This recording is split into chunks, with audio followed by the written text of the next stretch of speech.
மலையாளத்தில் வெற்றி பெற்ற ஆர்டிஎக்ஸ் படத்தில் நடித்த ஷான் நிகம் தமிழில் ஹீரோவாக அறிமுகமாகும் படம் மெட்ராஸ்காரன்.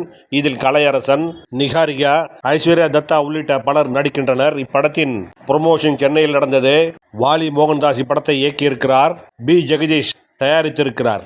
இப்படம் ரிலீஸ் ஆவதற்கு முக்கிய காரணம் தல அஜித் என்று விழாவில் கூறப்பட்டது. அதற்கு காரணம் தல அஜித் நடித்திருக்கும் விடாமுயற்சி படம் பொங்கல் தினத்தில் திரைக்கு வருவதாக இருந்தது. ஆனால் தவிர்க்க முடியாத சில காரணங்களால் படம் பொங்கலுக்கு வெளியாகாமல் தள்ளி போயிருக்கிறது. அந்த கேப்பில் தான் தற்போது மெட்ராஸ்காரன் உள்ளிட்ட மேலும் சில படங்கள் பொங்கல் தினத்தில் திரைக்கு வருகிறது. ஒவ்வொரு பொங்கல், தீபாவளி போன்ற விழா நாட்களில் பெரிய பட்ஜெட் படங்கள் வந்தாலும் ஒரு சில சிறு பட்ஜெட் படங்கள் வந்தால் நன்றாக இருக்கும். அந்த முறையை திரையுலகினர் மீண்டும் கொண்டு வர வேண்டும். ஏனென்றால் முன்பெல்லாம் ஒரு பெரிய படம் தீபாவளி, பொங்கலுக்கு வெளியானால் கூடவே 2 சிறு படங்கள் வெளியாகும். அந்த படங்கள் பெரிய படங்களுக்கு டிக்கெட் கிடைக்காதவர்கள் இந்த படங்களுக்கு சென்று பார்ப்பார்கள். அப்படி பார்த்து வெற்றியான பல படங்கள் இருக்கின்றன. அதுபோல் ஒரு வழி மீண்டும் பிறக்க திரையுலகினர் ஏற்பாடு செய்ய வேண்டும் என்று பிரபல நடிகர் கலையரசன் கூறினார். மெட்ராஸ்காரன் பட விழாவில் அவர் என்ன பேசினார் என்பதை இப்போது காணலாம்.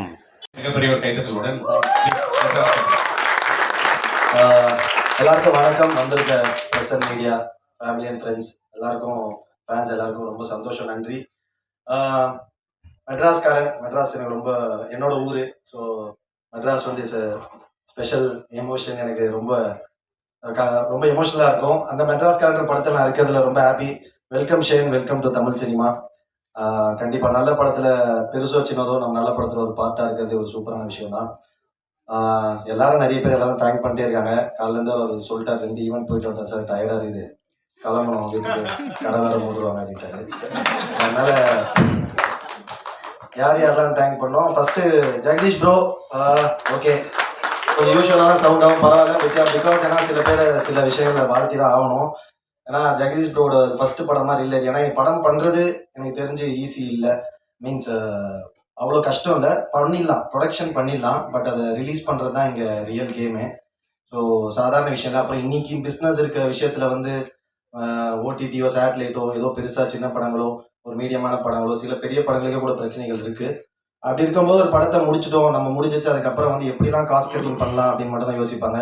பட் ட்ரெய்லருக்கு ஒரு ஈவெண்ட்டு, டீசருக்கு ஒரு ஈவெண்ட்டு, அதுக்கப்புறம் எல்லாமே பண்ணிட்டு, அது எல்லாமே எங்கள் ப்ரொமோஷன்ஸ் நீங்கள் பார்த்துருப்பீங்க. பெரிய நேற்று 2 நாள் கொச்சினில் ப்ரொமோஷன் பண்ணிட்டு வந்தோம்.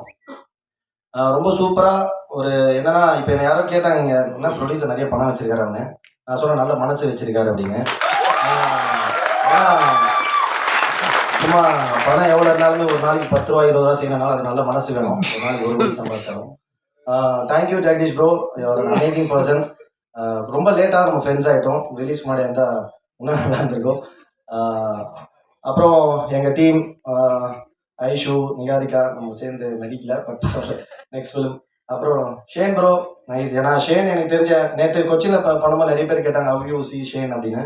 அதான் நான் சொன்னேன், இன்னைக்கு இப்போ இருக்க சினிமா சூழ்நிலையில் வந்து லாங்குவேஜ் ஒரு பேரியரே இல்லை. எல்லாருமே எல்லா படத்தையும் பார்க்க ஆரம்பிச்சிட்டாங்க.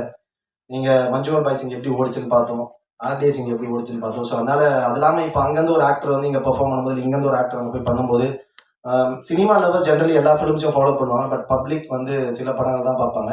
ஸோ இப்போ ஷேன் நீங்கள் பண்ணும்போது மெட்ராஸ்காரன் நக்கிட்டின்னு எங்களுக்கு நல்ல ஹிட் ஆச்சுன்னா இப்போ ஷேனை திரும்ப ஃபாலோ பண்ணிப்பாங்க. அப்போ அவரோட மலையாள படங்கள் பார்ப்பாங்க. ஸோ மலையாளத்தோட கல்ச்சர் எல்லாமே தெரிய வரும். ஸோ கல்ச்சரல் எக்ஸ்சேஞ்ச் மாதிரி தான் நான் பார்க்குறேன். It's very healthy thing for cinema. So எல்லா ஆக்டர்ஸும் மாறி மாறி ஒர்க் பண்ணுறது. அப்புறம் பிரசன்னா, யாருக்குமே எல்லாருக்கும் தேங்க் பண்ணுறேன், எங்கெல்லாம் பண்ண மாட்டேன். நீங்கள் சொன்ன டைமில் கரெக்டாக thank you Prasanna. Cinematographer Vasanth, thank you bro. And எல்லாரும் நிறைய பேர் நடிச்சிருக்காங்க, நிறைய பேர் வந்திருக்காங்க. நாங்கள் மட்டும் இல்லை, கருணா சார், அப்புறம் நிறைய பேர் நடிச்சிருக்காங்க. எல்லாருக்குமே ரொம்ப நன்றி. அப்புறம் Saregama sir, thank you so much. Sam CS வந்து ஒரு சூப்பர். என்னோட அடுத்த படமும் சாம் சிஎஸ் தான் மியூசிக் பண்ணுறாரு. ஆனால் நீங்கள் அதை வாங்கலைன்னு நினைக்கிறேன். பரவாயில்ல. பட் ஆனால் சாமோட ஒர்க் வந்து ரொம்ப சூப்பராக இருக்கும். ஏன்னா ஒரு சீனை நம்ம பண்ணுறோம், டைரக்ட் பண்ணுவாங்க, நம்ம நடிச்சிருவோம், எல்லாம் நடந்துடும். பட் அதை வந்து ஆடியன்ஸோட ரொம்ப க்ளோஸாக கனெக்ட் பண்ணுறது வந்து மியூசிக் நான் நம்புகிறேன். ஏன்னா ரொம்ப பயங்கரமான ஒரு சீனாக இருக்கும், அதில் பயங்கரமாக நடிச்சிருப்போம். கரெக்டாக மியூசிக் இல்லைன்னா ஆடியன்ஸ் அதை கனெக்ட் ஆக மாட்டாங்க. ரொம்ப சிம்பிளான ஒரு சீனாக இருக்கும், ரொம்ப பியூட்டிஃபுல்லாக மியூசிக் போட்டால் நம்மளை அறியாமல் ஆடியன்ஸ் விசில் அடிப்பாங்க. So music place a major part in film. So அந்த விஷயத்துக்காக தேங்க்ஸ் சாம்.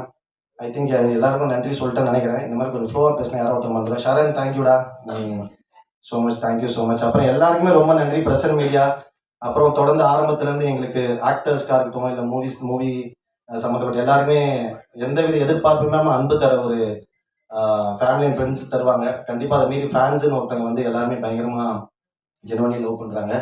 ஸோ அவங்க எல்லாருக்கும் நன்றி. Thank you so much. மெட்ராஸ்காரன் கண்டிப்பாக ஒரு நல்ல படமாக இருக்கும். யார் தலை? டேரக்டர்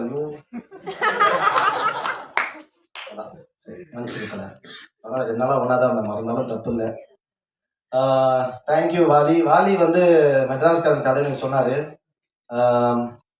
நல்லா இருந்தது. என்னன்னா ஃபர்ஸ்ட் டைம் நான் நிறைய கொஞ்சம் சீரியஸான இதுலேயும் சீரியஸான ரோல் தான், சீரியஸ் ரோல் பண்ணி பட் இந்த ரோல் கதை சொன்னார் பயங்கர இன்ட்ரெஸ்டிங்காக இருந்தது. ஏன்னா இந்த ஒரு கேரக்டர்ஸ்குள்ளே நடக்கிற ஒரு கான்ஃப்ளிக்ட், ஒரு சந்தர்ப்பம் ஒரு சின்ன விஷயமா இருக்கும். பட் ஆனால் நம்மளோட கோவத்தை வந்து டக்குன்னு பண்ணுறது வந்து எவ்வளோ பெரிய பிரச்சனையாக மாறுதுன்றது ரொம்ப சூப்பராக காமிச்சிருக்கோம். அது இல்லாமல் ஃபேமிலி லவ் எல்லாமே இருக்குது. Vaali is an amazing director. இன்னும் கொஞ்சம் கோவப்படுவா போல, பட் ஆனால் நல்ல டைரக்டர். கண்டிப்பாக மெட்ராஸ்காரன் எல்லாருக்கும் ரொம்ப பிடிச்ச ஒரு படமாக இருக்கும். பொங்கலுக்கு மெட்ராஸ்காரன் மட்டும் இல்லை, நிறைய படங்கள் வருது. இந்த விஷயத்தில் இன்னும் சொல்கிறேன், இப்போ ஒரு பெரிய படம் வரலன்னொடனே நிறைய படங்கள் வருது அதுன்றது ஓகே. பட் ஆனால் அதே வந்து இது இந்த ஒரு சுச்சுவேஷன் மட்டும் இல்லாமல் ஜென்ரலாகவே இது ஒரு ஆர்கனைஸ்டாக இருந்தால் நல்லாயிருக்கும். ஏன்னா முன்னாடியெல்லாம் ஒரு பொங்கலோ ஒரு ஃபெஸ்டிவலோ வரும்போது ஒரு பெரிய படம் வந்ததுன்னா கூட ஒரு மீடியமான 2 படம் வரும், சின்ன படம் 2 வரும். பெரிய படங்களுக்கு டிக்கெட் கிடைக்காதவங்க சின்ன படங்களை பார்ப்பாங்க, அதனால் வெற்றி அடைஞ்ச படங்கள்லாம் இருக்குது. ஸோ இந்த மாதிரி ஏன்னா பெரிய ஸ்டார்ஸ் படம் எப்போ வந்தாலுமே அது ஃபெஸ்டிவல் தான். பட் அவங்களோட விஷயத்தை நம்ம யோசிச்சு பார்க்கணும். ஒரு பெரிய பொருள் செலவு நடக்குது. ஸோ அதுக்காக அவங்க பெரிய ஃபெஸ்டிவல், பெரிய வீக்கெண்டை, பெரிய ஹாலிடே பிளான் பண்ணுறாங்க. பட் அது கூடவே இன்னும் 4-5 படங்கள் வந்ததுன்னா அது இன்னும் ரொம்ப ஹெல்த்தியான விஷயம் இருக்குது. இது யாராவது ஒர்க் பண்ணி கொஞ்சம் ஆர்கனைஸ்டாக ஒரு பெரிய படம் வந்து கூட 2-3 படங்கள் வரதுக்கான ஸ்பேஸ் இருந்ததுன்னா இந்த மாதிரி மெட்ராஸ்காரன் நம்ம நிறைய படங்கள் இன்னும் 2-3 படங்கள் வருது. அந்த மாதிரி படங்கள் எப்பவுமே லைஃப் லாங் சினிமாவுக்கு ஒரு நல்ல விஷயமா இருக்கும்னு நான் நம்புறேன். Thank you so much. Not only மெட்ராஸ்காரன், நிறைய படங்கள் வந்து எல்லா படத்தையும் போய் பாருங்கள், சப்போர்ட் பண்ணுங்கள். நீங்கள் இல்லாமல் நாங்கள் யாருமே இல்லை. Love you all. Thank you so much.